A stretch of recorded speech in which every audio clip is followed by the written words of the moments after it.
I've been working in Rahway for about 20 years.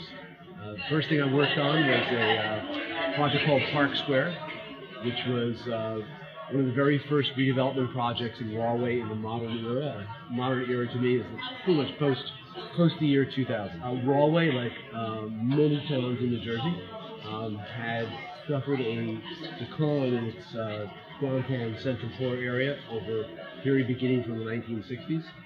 And for years, the city tried to counter that.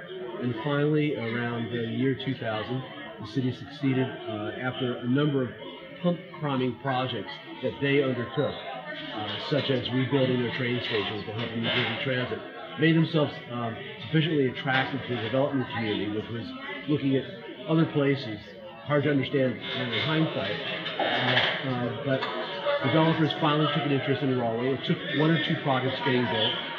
River Place and Park Square was among the first two, and now Rahway is got 900 units under construction today as I speak, after having built close to 2,000 over the last 30 years or so. Pretty much everyone you can imagine under the sun lives in Park Square. People who commute to New York, people who commute to New Brunswick, people who commute to Piscataway by car. Rahway is a very attractive place to live if you travel by train because of the fantastic train service. Park Square is 2 blocks from the train station in Rahway. It's a very attractive mercantile street. Rahway has 2 streets parallel to each other, which are the core of its downtown, Main Street and Irving Street, and Park Square has frontage on both sides. So one of the things that was very important to us is to have a ground floor experience that was very pedestrian friendly. And to us that had 2 or 3 really important components. One is that the streets be, sidewalks be relatively wide and lined with trees. 2, that the ground floors of the buildings be interesting to pedestrians.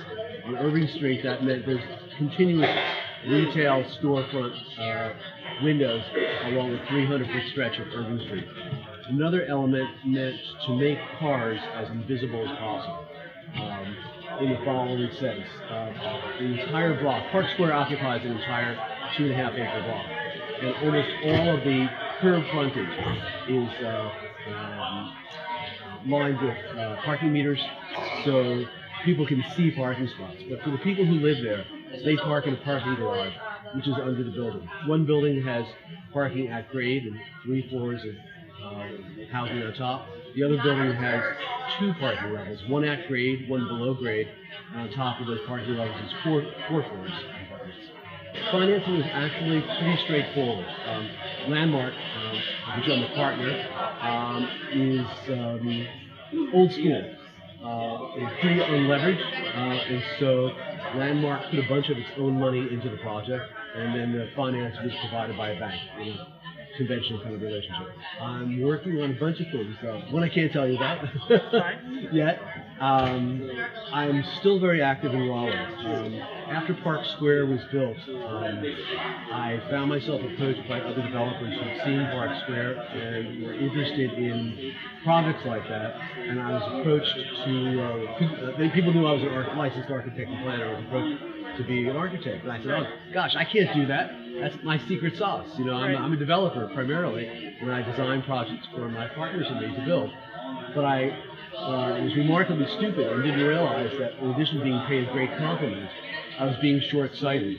And after thinking it over, I went to work for that first developer because I realized that my interest, aside from the moral and ethical implications, my interest as an owner of property in Rahway would logically be served by producing projects even better than Park Square. Right. And so I joyously went to work for another developer and designed a project that's being constructed now for 208 units. It's about 200 feet from Park Square, and I think it's going to be tremendous.